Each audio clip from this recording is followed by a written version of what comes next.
All right, guys. So Dodge CEO Tim Kuniskin will be stepping down as of June 1st, 2024. 2 weeks from now, he will be retiring from Dodge after over 30 years of service to the brand. All of this comes at a very unique time because, as you know, like I know, Dodge is in a very transitional period in its history, going from big V8s, V6s, Pentastar Hemis to inline six and fully electric automotives. Nothing's looking good for Dodge right now on the board. Dealerships are flooded with inventory. The Dodge Hornet has over 600 days of inventory, which means almost 2 years worth of cars are sitting on these lots. A lot of companies outside of Dodge, including Tesla, Mercedes, are suffering from their electric line. And here we have the CEO of Dodge stepping down right before this major transition. That's got to be saying something. But let's get into it. What's up, guys? It's your boy Knockout360 here with another video, man. So as you can tell, hold it for a second. This is a house vlog. You already know what's going down when I come around. Let's get into it. Car content, car shows, car reviews, car meets, anything and everything car related happens on this channel. So if you're into that, make sure that you stick around because you're in the right place. For everyone else, hit that subscribe button as well as that notification bell so that you know what's coming out and when it's coming out. So boom, let me go ahead and get the screen ready here for you guys so that you can see what's going on. So boom, current Ram and Dodge CEO, for all you that didn't know, Tim Kuniskin, will be stepping down as of June 1st, 2024, which is going on, what are we looking at here? Almost 2 weeks from today, which is literally, 2 weeks, literally 2 weeks from today. June 1st is on a Saturday. He will be stepping down for good from Dodge, leaving Dodge altogether after over 30 years of service. He's also the CEO of Ram. A lot of people didn't know that, but he took Ram under his wings as of 2023. Let's see here. Kuniskin rose to his first CEO position in 2013, which was around the time that they brought out the big SRT engines, right? The 2005 Charger and Challenger were already on the scene. The Magnum was already on the scene. But when he took over in 2013, which was literally 2 years before the Hellcat, which makes sense because I would imagine they would have to have years of R&D, research and development to make sure that that engine and that transmission would hold up. And then literally 2 years later, drops the Hellcat and the Scat Pack, and then Dodge just took off. So in that span of being a CEO for 2 years, he literally made leaps and bounds for the brand. He took on the RAM CEO position in his portfolio as of 2023, which was just last year, which makes things even more interesting because he just became CEO of RAM last year. And then not even a year later, he's calling it a quits. So that doesn't seem like something he planned out. That doesn't seem like something that just happened accidentally. It seems like something that was, that he planned. Like, listen, I got to get out of here before this goes down. Kind of like a captain not going down with the ship. Let's keep it real here. 2014, Kuniskin became the head of Dodge and SRT brands, just as a supercharged 6.2 liter Hellcat V8 hit the scene, producing 707 horsepower for the Charger and Challenger. It reset the bar for performance and ushered in a new golden age of muscle cars from Detroit. Under Kuniskin's leadership, Dodge became a pure performance brand that ultimately brought the Hellcat V8 to every model in the lineup. He was a vocal proponent of the Brotherhood of Muscle. That's where it came from. Some say that he tied Hemi and Dodge a little too tightly. I will be honest with you. When I think Dodge, I think Hemi. If it doesn't have a Hemi, I mean, in my opinion, it's not a Dodge. His retirement is timed with the end of the V8 era. At both Dodge and Ram, the Challenger is dead and the new Charger will offer an electric powertrain or a twin-turbo inline six engine. The same goes for Ram, which loses its V8 option in lieu of the twin-turbo 6 and venerable 3.6 liter V6. He says, I want to take the opportunity to warmly thank Tim for his passion, commitment, and contributions to Stellantis and in defining the vision of the future electrified Ram and Dodge brands, said Stellantis CEO CarLock. I wish him well in his retirement. So this right here, and this is all over the internet. This is motor1.com. This is roadandtrack.com, automotivenews.com. What is this? This is BET? No. This is TAT, truthaboutcars.com. That's the name of the website. Dodge and Ram CEO Tim Kuniskin is retiring. All of this is coincidental, you know, timing wise. The fact that he took on Ram in 2023, which was just last year, it hasn't even been a full year to my understanding. and literally short of a year later, he's leaving. All of this before the huge transition from the standard ICE Hemi and Pentastar V6 that we all know and love to this new inline 6 and twin turbo inline 6 and electric engine. All of this coming before that, it kind of says something. It speaks volumes to me. It sounds like a situation of, you know, the captain jumping off the ship or abandoning ship before it sinks ultimately. You know, like I know a lot of these dealerships are flooded with inventory when it comes to Scat Packs and Hellcats. They're just not moving. And further than that, not even Scat Packs, Hellcats, Chargers, and Challengers. We're talking about Jeep. We're talking about Ram. Let's look at this clip from someone on TikTok here posted about this. The 2025 Ram. This out 2025 Ram 1500. As if they need to release these, they can't even sell the V8s. Yeah. So what makes them think they're going to sell the V6s? Yeah. Yeah. STD edition. STD. Yeah, I gotta get out of here. This is so irrelevant. Just Rams for days. Rams for days. Nothing but Rams. Dealerships are flooded with not only Chargers and Challengers, they're flooded with Rams, they're flooded with Jeeps, they're flooded with Chryslers. People are not buying cars right now. Inflation is so high right now. Everything is without a doubt expensive. I understand at one point I told you guys that these prices are going to drop, and I still believe that they are. It's just going to take time. Like I said, it'll be towards the third quarter or the fourth quarter of the year. But for the most part, a lot of these cars are still collecting dust on these lots. The Dodge Hornet, to my understanding, the last time I checked on this particular car, for one, nobody wants it. And two, they've got almost 2 years worth of inventory on dealership lots, or at least a year and a half, which means, you know, they're certainly not selling it all. I think I've seen 4, maybe 5 Dodge Hornets in Charlotte as of right now driving around. Your city and state may be different, but that's what I'm seeing in Charlotte, North Carolina. 4, maybe 5 Hornets driving around. Man, that scared the hell out of me. Speaking of which, CarLock. All right, make sure you guys are tapped in with them. Link in the description. You guys already know I have CarLock. I've always had CarLock, and I still have it on my car. I still have it on all my cars, actually, both my Charger and my Jeep. So you need to check it out. That was perfect timing.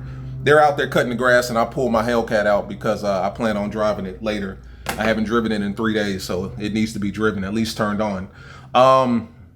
But yeah, man, I mean, all of this sounds coincidental. The fact that, you know, he's kind of jumping ship before the ship sinks. Maybe that's not the appropriate word, saying that it's sink, but it's certainly sinking. Nobody's buying these cars right now. Now, with that being said, it's twofold. So people still want to buy these cars, but not at the current price. Like, my DMs are flooded with guys that still want to buy RTs, Scat Packs, and Hellcats. All the time, people hit me up. Hey, how much do you think I can get this Trackhawk for? Is this a good price? Is this a good price? So on and so forth. People still want to buy these cars, at least the performance cars. It's just they're not going to go and pay $70,000 for a Scat, or even $65,000 for a Scat, and then 6 figures for a Cat. Like, that's just not going to happen. Not in this day and age, not in this climate, with inflation being what it is, the real estate market being what it is, the economy as a whole being what it is. Everything is going up except for the money that people are actually bringing in, people's income. You know what I'm saying?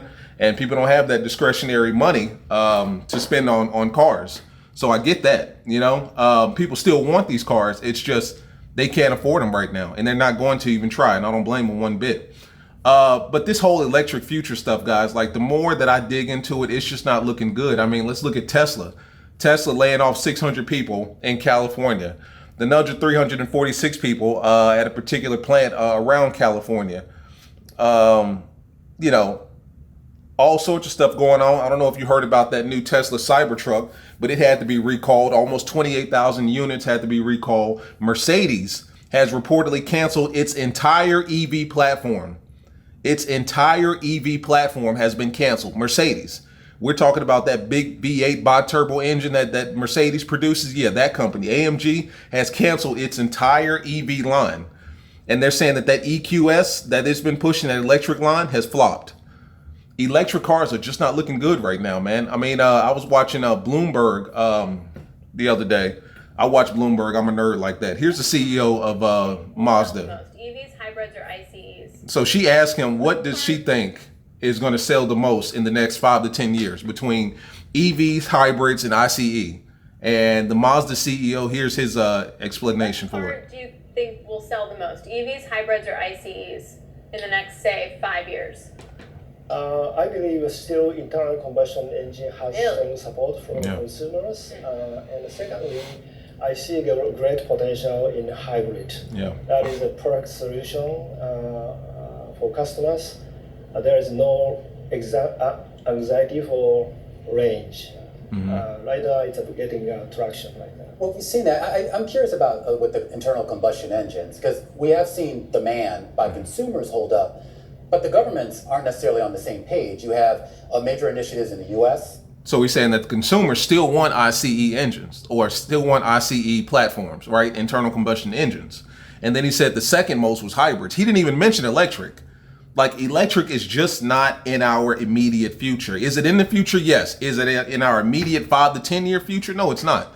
Like, people still want internal combustion engines. That's something that they know, tried, true, and tested and proven is the fact that they want these engines. You know, they still want V6s, 4-cylinder, V8s, V10s, V12s. These are engines that we all know and love. We've all heard of and we've all seen them. We know that they work. I mean, it's the real deal. With electric, there's so much guesswork in it. Now, granted, from what I understand from the people that I know that own Tesla, they always make it seem like, oh man, you know, it tells you what power stations are close. It tells you how much range you have. It tells you, you know, you can go to a power station and power up and you can watch a Netflix movie. You can play some Barry White or some, you know what I'm saying? Like, and that's cool. Don't get me wrong. But it's just like, that's once again just adding a whole extra layer of just kind of inconvenience into the average consumer's day. Like, when somebody goes to the gas station, they want to go to the gas station, fill up their tank in less than 2-3 minutes, go into the gas station, get them a drink, get them some beef jerky or some chips, hop in the car and roll out. All of that has been done in under 5 minutes.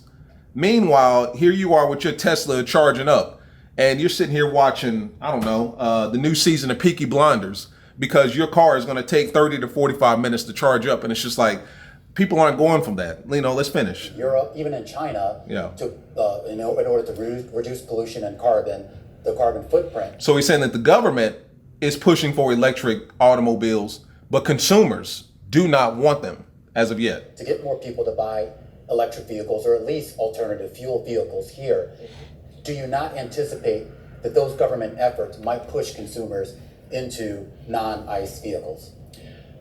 Well, consumer gradually will be better educated, but as I said, it's going to take time, but it will happen. Infrastructure and battery costs and the price and affordability, many very high hurdle for customer to purchase. Exactly. So it is going to be a slow adoption pace would be expected. Exactly. You see what I'm saying? So it's like, in time, in the future, we will get to that point where electric cars are the future and they are, you know, relevant, but not right now. And certainly not next year.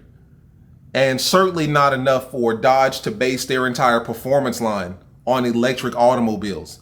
Now, I think I understand their mindset. Their mindset is, you know, we want to be the first to the dance. We want to be the first.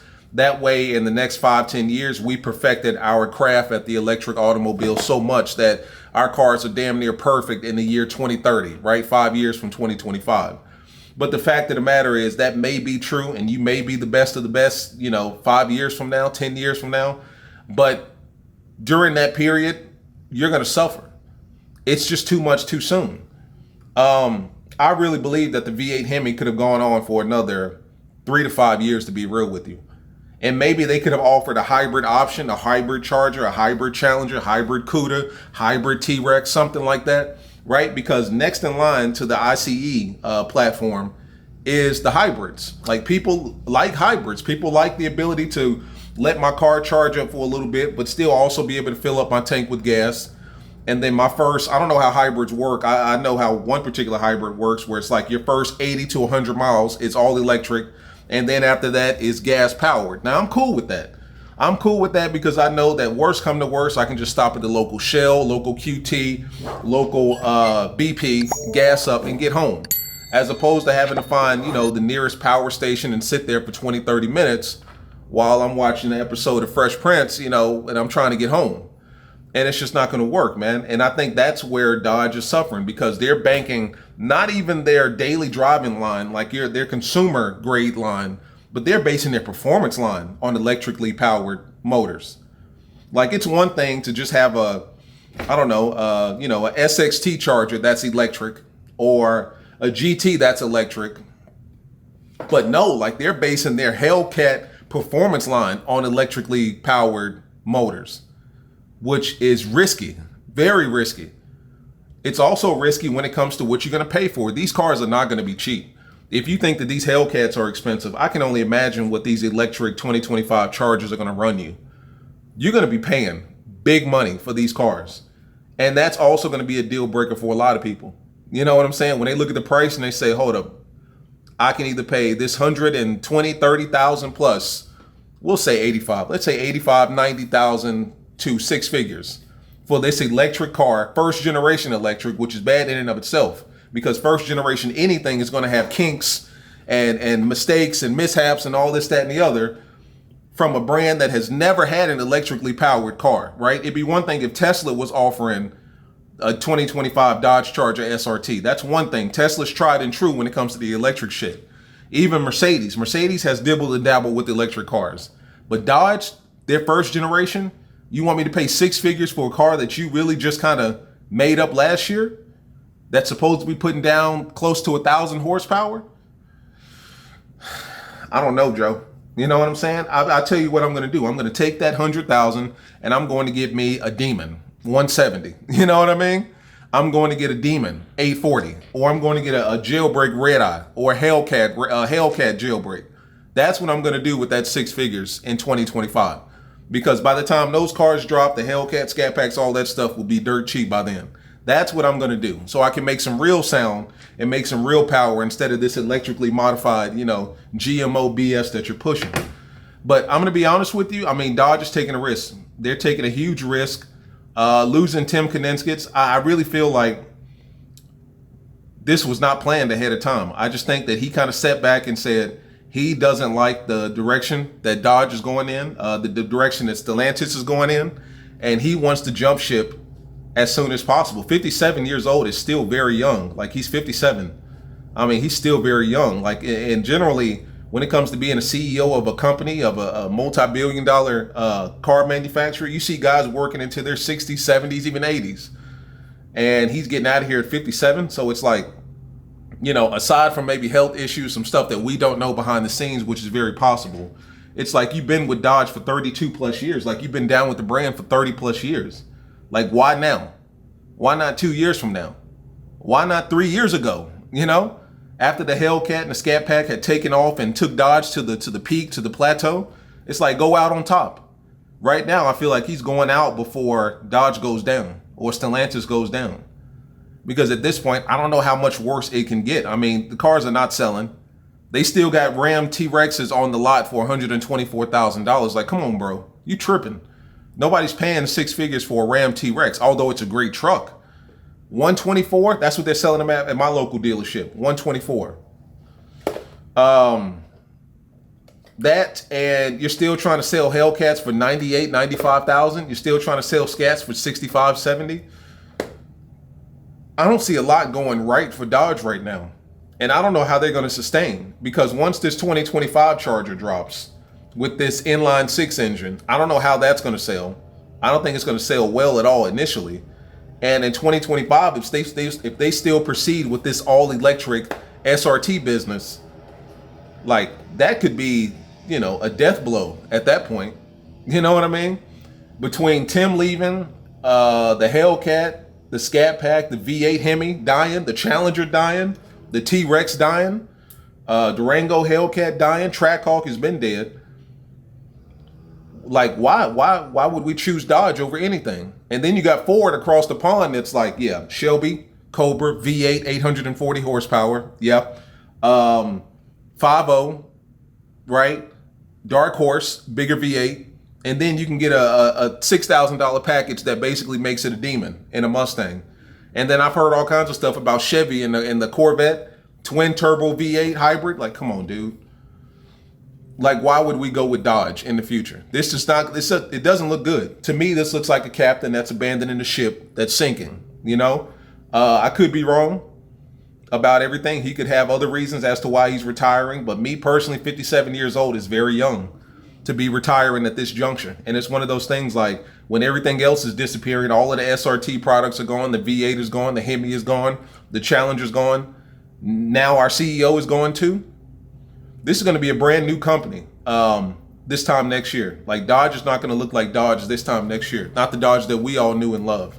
So right now we're in the golden age of muscle, and we need to enjoy it because this time next year it's going to look completely different. At least from the perspective of Dodge. You know what I mean? It's going to look completely different. But that's it, guys. Tim Kuniskis, CEO of Stellantis, Dodge, and Ram, retiring after 32 years. 57 years old, still very young, and he's getting out of here, man. It's been fun, you know. I appreciate what he did for the brand. It was dope. He took it to a whole nother level. He definitely created a generation, you know, a generational talent here. You know, he created something that was dope. Unfortunately, I think it's ending though. You know, as he steps down, I think a lot of things that Dodge is going to be stepping down too. So, talk to me, guys. Like, subscribe, comment, man. How do you feel about this? Am I correct? Am I kind of assertion that he's getting out of here before the ship sinks, or, you know, or is he handing it off for the next generation of Dodge to take off? I don't know. You tell me. Peace out.